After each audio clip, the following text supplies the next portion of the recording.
আসসালামু আলাইকুম। আজকে তোমাদের সামনে পাওয়ার পয়েন্ট প্রেজেন্টেশনের আরেকটা ভিডিও নিয়ে এসেছি। তো আজকে আমরা কিছু শেপ এবং কিছু অপশন এবং কিছু কন্টেন্ট নিয়ে কাজ করব।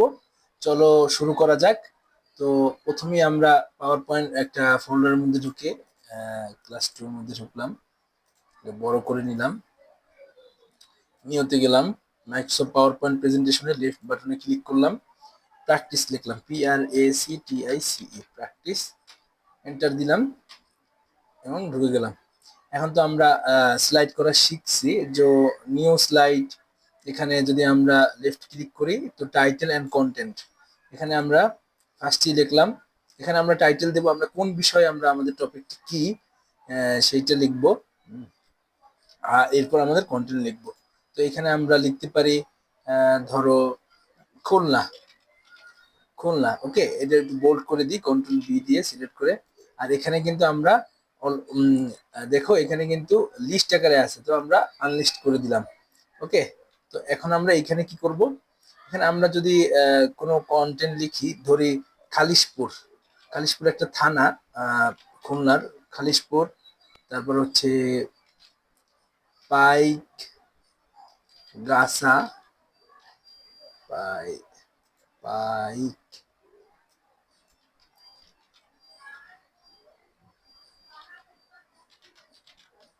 পাইক গাছা, পাটকেল ঘাটা। তো আমরা কিছু জায়গার নাম লিখলাম খুলনার মধ্যে। তো এই এই যে নামগুলো আছে, আমরা কিন্তু এটা বিভিন্ন শেপের মধ্যেও রাখতে পারি। ওকে, কিভাবে শেপ মধ্যে রাখতে পারি, ধরো এখানে আমরা ইচ্ছা করলে যদি আমরা এই ইনসার্টে যাই, ইনসার্ট বা কনভার্ট টু, দেখো কনভার্ট টু স্মার্ট আর্টে যদি আমরা ক্লিক করি, এখানে কিন্তু স্মার্ট আর্টের অনেকগুলো অপশন আছে। দেখো যখন আমি এখানে নিয়ে আসি, কার্সর শুধু নিয়ে আসছি, আর কিছু করি নেই। কার্সর নিয়ে আসছি, কার্সর নিয়ে আসছি, দেখো এইভাবে কিন্তু অনেকগুলো কিন্তু আমরা ব্যবহার করতে পারি। যদি এইভাবে করি, দেখো এটা কিন্তু একটা আমরা অ্যাপ্লাই করলাম। হ্যাঁ, আর এখন উপরে অনেকগুলো আসছে, থ্রি ডির মতো আছে কিছু। হ্যাঁ, এইভাবে কিন্তু আমাদের অবজেক্ট ব্যবহার করতে পারি। ওকে, তো খালিশপুর, খালিশপুর থেকে পাইক গেছা, পাইক গেছা থেকে পাটকেল ঘাটা, আবার পাটকেল ঘাটা থেকে খালিশপুর, মানে এইভাবে একটা রোটেশন আকারে কিন্তু এগুলো আমরা শো করাইতে পারি আমরা আমাদের পাওয়ার পয়েন্ট প্রেজেন্টেশনের মাধ্যমে। তোমরা তোমাদের কন্টেন্ট দিতে পারো। এরপর যদি আমরা দেখি, এরপর আমরা নিউ একটা আবার স্লাইড নিব। তো এরপর আমরা হোমে যাই, হোমে new slide, title and content. তো খুলনা, আবার এখানে দিলাম ধরো রংপুর, রংপুর, আবার কেটে দিলাম। এইখানে আমরা যদি লিখি রংপুরের, রংপুর, শুধু রংপুরই লিখলাম। এখন দেখো এই টেক্সট ডিরেকশন কিন্তু আমরা চেঞ্জ করতে পারি। যদি আমরা এটা সিলেক্ট করি এবং উপরে এখানে টেক্সট ডিরেকশন আছে, এই ডিরেকশনে যদি আমরা ক্লিক করি, horizontal, rotate, rotate all text 90%, 90% দিলে এই পাশে চলে আসছে, আমরা দেখতে পারি। সরি, এই দেখো এইখানে কিন্তু 90% চলে আসছে। হ্যাঁ, আবার টেক্সট ডেকোরেশন যদি রোটেট অল টেক্সট 270 ডিগ্রি, তাহলে এখানে চলে যায়। এবং স্টাক যদি দেই, তাহলে কি এক একটা ওয়ার্ড আলাদা আলাদা ভাবে লিখে দিল। ওকে, এইভাবে কিন্তু আমরা টেক্সট ডেকোরেশন দিতে পারি। তারপরে হচ্ছে আমরা টেক্সট রাইট লেফট এভাবে করতে পারি। টেক্সট হরিজন্টালি আমরা থাকুক।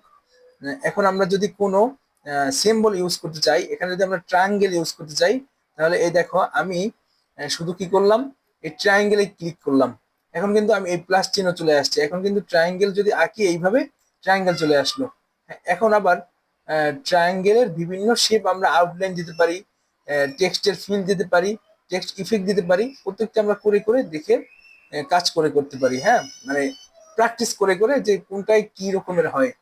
হ্যাঁ, এইভাবে কিন্তু আমরা করতে পারি। এটা কিন্তু আউটলাইন, শেপের আউটলাইন আমি কালারটা চেঞ্জ করলাম, মানে এত থিন, এর জন্য বোঝা যাচ্ছে না। এভাবে কিন্তু থ্রিডিও করা যাচ্ছে।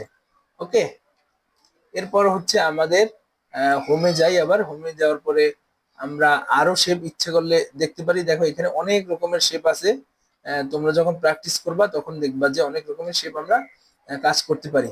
ওকে, এরপর আমরা ইনসারে গেলাম। ইনসারে যদি আমরা চার্ট নিয়ে কাজ করি, কোনো গত ক্লাসে আমরা চার্ট দেখেছি অলরেডি, আজকে আর দেখালাম না। তো ফটো অ্যালবাম যদি আমরা নিয়ে কোনো ফটো অ্যালবাম বা পিকচার যদি আমরা এই ডিভাইস থেকে কোনো ছবি আনতে চাই, দিস ডিভাইস যদি ক্লিক করি, ডাউনলোডে যাই, তো কোনো ছবি যদি আমরা ব্যবহার করি, এভাবে কিন্তু এই ছবি, এই দেখো এই যে ছবিটা নিয়ে আসছি, এখন এই ছবিটা কিন্তু একটা স্লাইডে ফুল কাভার করে নিছে। এখন যদি এটা আমরা একটু ছোট করি, এই ছোট করে কিন্তু এভাবে মুভ করা যাচ্ছে। এই যে ডটেড, দেখো ডটেড বাটন গুলো আছে, এই যে ডট ডট ডট ধরে আমরা এইভাবে ছোট বড় করতে পারি। আবার ছবিরও আলাদা ডিজাইন কিন্তু আছে, মানে ছবির আলাদা শেপ আমরা করতে পারি, বর্ডার দিতে পারি। হ্যাঁ, ছবির মধ্যে আমরা অনেক কাজ করতে পারি। যখন আমরা এই রাইট ক্লিক করব, তখন দেখো স্টাইল, স্টাইল কি বিভিন্ন রকমের স্টাইল কিন্তু দেখা যাচ্ছে। হ্যাঁ, গোল করা যাচ্ছে, শ্যাডো করা যাচ্ছে। তো এভাবে আমরা ছবিও আমরা আমাদের মতো করতে পারি। আরো কি করতে পারি, hyper link. What is hyper link? Hyper link হচ্ছে কি, আমি যদি কোনো ছবিতে ক্লিক করলেই কোনো একটা ওয়েবসাইটে চলে যাবে। এখানে রাইট ক্লিক করলাম, হাইপার লিঙ্ক দিলাম, এখানে অ্যাড্রেস দিয়ে দিলাম https://g.google.com। ওকে, ওকে দিলাম। এখন কিন্তু এটা একটা লিঙ্কের মতো কাজ করে। এখন যদি আমরা কন্ট্রোল চেপে ধরে ক্লিক করি, তাহলে কিন্তু ও গুগলে চলে যাবে। এই কিন্তু গুগলে চলে আসছে, তোমরা দেখতে পারছো, এ কিন্তু গুগলে চলে আসছে ওই প্রেজেন্টেশন থেকেই। দেখো যদি আমরা কার্সর নিয়ে যাই, তখন কন্ট্রোল প্লাস ক্লিক করলেই google.com এ নিয়ে যাবে। মানে এখানে আমি লিঙ্ক অ্যাড করে দিলাম। ওকে, এরপর যদি আমরা আরো দেখতে চাই, পিকচার তো ওইভাবে আনলাম। টেবিল যদি আমরা করতে চাই, অ্যাজ ইউজুয়াল ভাবে ওই যে আমরা আরেকটা স্লাইড নিই, home, new slide, section, title, blank একটা সিরিজ নিলাম, sorry blank, new title and content দিলাম। যদি ইনসাইডে যাওয়ার পরে আমরা যদি কোনো একটা শখ নিতে চাই, তখন কিন্তু এইভাবে আমরা নিতে পারি, কলাম 5টা, রো 2টা, এভাবে কিন্তু আমরা নেওয়া যায়। এবং এখানে আমরা আমাদের কন্টেন্টও লিখতে পারি আমাদের চাইলে। তো এর পরের ভিডিওতে আমরা কোনো একটা প্রজেক্ট করে দেখব, ফুল প্রজেক্ট,